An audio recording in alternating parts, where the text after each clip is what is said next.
Welcome to the Do Life and a Body You Love podcast. I'm Nikki O'Day, and we are going to talk about any and every topic that will get you showing up bigger and bolder in your life. Weight loss, relationships, mindset, it's all on the table. It may not come out real PC, but if you're sick of motivational rah-rah talks that don't lead to any real change in your life, then you're in the right place. Let's jump into today's episode. What's up, lovely ladies? Today we are going to talk about our excuses. And so this one is a little bit of a tough love topic, but it's super, super important. So bear with me. I'll try not to throw too many face punches on this one, but I'm going to open it up with a quote from my grandma, because if you don't know this about me, I come from a long line of very wise women. And here's Joyce's quote.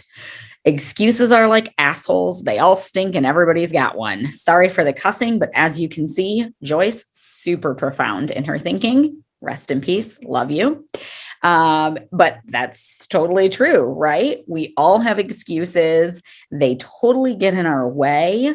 And there's some things that we can do to lay them down and move forward. So if you find yourself uttering the same excuses for why you don't have the things that you want in your life all the time, let's work through this so you can move on. So let's talk really fast about what our excuses actually are. So they're really just showing us what our doubts are, right? What are our insecurities? What are our fears? And so a lot of people would tell us that our excuses don't serve us.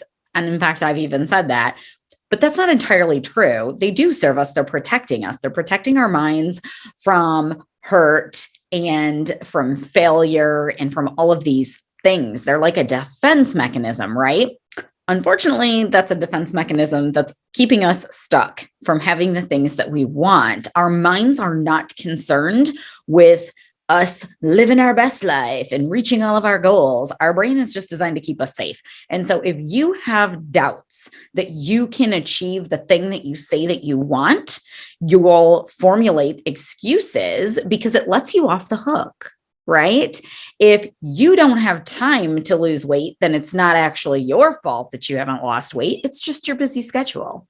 And so there's all kinds of examples that we could give of that, right? You know what your own excuses are, but we have to recognize them, identify them, and then we have to reframe them.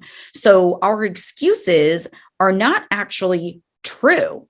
Like, whatever the thing is that you want to accomplish. So think through that really fast. What is the thing that you really, really want more than anything, but you have yet to attain? Now, what are the things that you hear coming out of your mouth on a regular basis when you think about achieving that? I'm going to use weight loss as an example because it's something that I've personally struggled with in the past. Something I've helped many, many women who have struggled with it. And so those examples just come to my mind very easily. So when we want to lose weight and we've been struggling to do so, we say things like, I don't have time, or we say things like, I don't like working out, or I don't like vegetables, or my husband always sabotages me because he brings home all these amazing foods that I like. Now, are all of those things true? Yes. Does it mean that they can stop you from having the results that you want? No, they're covering your doubt, right? So if you really want it and you knew it were possible for you, if you knew that you could lose the weight, you'd be more willing to do the work and lay down the excuses, right? So our excuses, while they're not true in the sense that they can't actually stop us unless we let them, right? They do stop us because we allow it. If we stop allowing it, they cannot stop us, but they are actual obstacles that we have to overcome.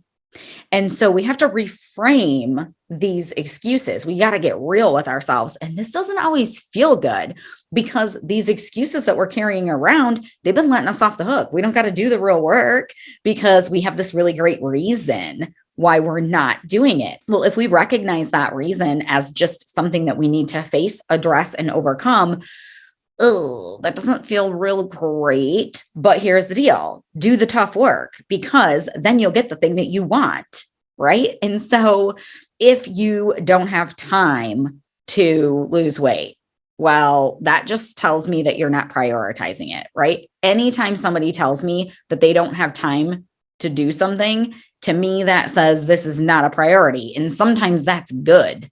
You can't prioritize every single thing, right? You can't be, I mean, we can, ladies, okay? But that doesn't mean that you can do every single thing on the planet and do it well. That's a lie. Nobody is capable of doing every single thing amazing. So the things that we're not doing amazing, they're not a priority. It really doesn't have anything to do with our schedule because every single human has the same 24 hours in a day. So the things that you're putting time to are the things that are the priorities to you. And so if you say that your health is a priority, but you work 16 hours a day, then your career is your actual priority, not your health, right? And so you maybe need to pull back on those hours.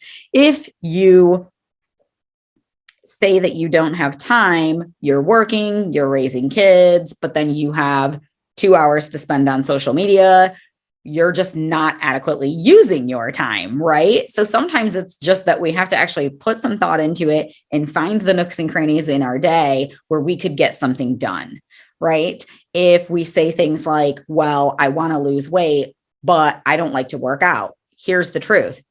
I love working out. I think it's super important for your health. You do not actually need to work out to lose weight. A large chunk of weight loss comes from your food. So this is why people go to the gym all the time and they do these vigorous workouts and they lose weight for a second and they hit a plateau and they can't figure out why. And then they just want to work out harder without addressing their diet. You literally can't do that. It's not possible. So food is a really great first step. There's always a step that you could be taking, no matter how busy you are, no matter what things you like and don't like. How are you going to find a way around that obstacle instead of letting it keep you stuck? Well, list it out. What are the things that have been thus far preventing you from getting the thing that you want? What is the excuse that you're making? Write it down. Now, what's true about that situation? Maybe there is a little bit of truth in it, but then there is a solution to that problem. What is the solution there? What's the underlying doubt that goes with that excuse? So if you're too overwhelmed with how to lose weight, because there's all this conflicting information out there and it's just crazy, right? And we get analysis paralysis and we don't take any action at all because we're not even sure what the first best step would be. Well, you have a couple of choices. A, you can seek expert counsel, get somebody to give you a good path, like the Keep It Off Academy, lays it all out there for you. You know exactly what to do. Or if you aren't ready for that step or you don't want to take that step, you need to just take action. Maybe it won't be the perfect action and maybe it won't be the very best plan that it could be, but it's better than you doing nothing because nothing will ensure that you never get the result that you want, right? So taking action. If the excuse is that you are overwhelmed and you don't know what to do. Maybe the excuse is, well, I'm a foodie, so I can't lose weight. I relate to this, by the way, because I am definitely a foodie. I love all the foods. So there's the excuse. I can't lose weight because I'm a foodie. Now, what is the truth about this situation? And what is the underlying doubt that is making us make this statement? Is it that we think we have to eat rabbit food to lose weight? And that's something we're not willing to do. And so we just say, well, I like food too much to lose weight. Well, that's just a misunderstanding of what things you can actually eat and lose weight. So maybe the underlying thought is that you have to be hungry all the time to lose weight because we've dieted in the past and it was very, very restrictive and it was not a good time. And so we're not interested in doing that. And we think that's what weight loss is. And so we just make the statement, well, I like food too much to lose weight. But that's not true. You can be full, satisfied. You can actually eat things that taste good. There may be things you need to eat less of, but if you could be full, satisfied, and feel really, really great and get back in the clothes that you really, really want to wear, would you change a little bit about the way that you eat if it didn't have to be super strict? Probably. I don't know. I can't answer that for you, but would you? Okay, well, then that excuse no longer applies, right? So you've got to put in the brain power to come up with a plan where you're going to be satisfied on the food and still get to your goal. So that's just a couple of things that come to mind really fast, some common excuses that I have either personally had or that I've heard from my clients. This is endless. You could like the possibilities of what our excuse is and then what the underlying doubt really is and how you overcome it. They're completely like, there's a million of them, right? This is what I work with my clients on a lot. Is figuring out, why are we stuck? What's really going on here? What's the doubt? What's the truth? How do we overcome this? How do we plan around it? I'm not saying that this is an easy process, but it's a necessary step. If you find yourself starting and stopping and starting and stopping all the time, and it's always for the same reason, AKA excuse, then it's time for some real talk, sister. You're going to have to sit yourself down. You're going to have to look yourself in the face and get real honest. Like, what's really going on behind these thoughts that I'm having and what can I do about it? Because there is no circumstance that can keep you from the things that you want. There are circumstances that we have to navigate. There are circumstances that we have to outsmart, and we got to play the game a little bit different. But it doesn't mean that you can't have the things in life that you want. I used weight loss as an example, but this applies to your finances, your relationships, like your walk with the Lord. Like the world's always going to be pulling at you and wanting your attention and wanting your time. And then our own self-doubt can creep in, and that keeps us from stepping into the things that we want. There's all of these things that can hold us back. But the point here is they can't hold us back permanently unless we allow it. We are making a choice to keep ourselves stuck in the same spot. Every time that we utter those excuses, we're just cementing that as our reality. So I'm going to challenge you to stop saying those things. It's going to be hard because they just habitually come out of our mouth, but work on reframing them, work on figuring out what your doubt is. How can you overcome this obstacle? If you need help overcoming this obstacle, then get the help that you need to get yourself there. Go to a friend who's done this before. Get opinions from other people, get a coach, get whatever resources you need to start reframing the way that you see these. Because once you reframe it, you're unstoppable, right? The thing that once held you back can sometimes even become your reason for doing something. So here's a for instance of that. A lot of times, especially for really busy women, our kids are our excuse why we don't take care of ourselves, right? We're so busy and we want to pour into them, rightfully so. Like it's the most important task that we have is rearing up these children, right? And so, of course, we want to give them all the things and we want to give them all of our time and our attention. But the truth is that when we take care of ourselves, we can parent better, and it's not selfish and it's not really taking anything away from our kids. So one version of having children in your house while you're trying to lose weight looks like this. Well, I want to lose weight, but I don't have time because my kids have a busy schedule, or I can't because my kids won't eat diet food, or we make the child the excuse. Where another way of looking at this is, hey, I need to start taking better care of me so that I feel better and I can play with my kids and I have more energy and I have more patience.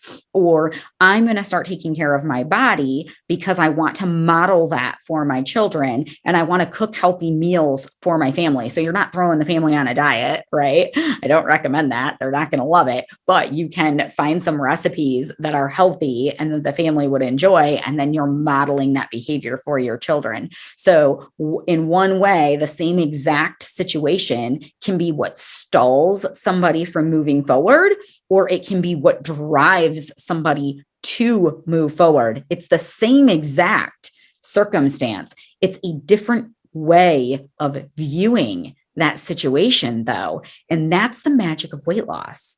It's not about the protein. It's not about the workout. I mean, yes, it is, but at a deeper level, it's not, because we have to be able to prioritize ourselves, to actually do the things that we say that we want to do. And that all happens in our mind. So it's not fun. It's not sexy. It's not, here, just go eat this food and you'll magically lose weight. The real work comes in our minds. And one of the first stops is getting real with ourselves with those excuses. So Grandma had it right. Excuses are like assholes. They all stink. Everybody's got one. They ain't true. They don't need to dictate your life anymore.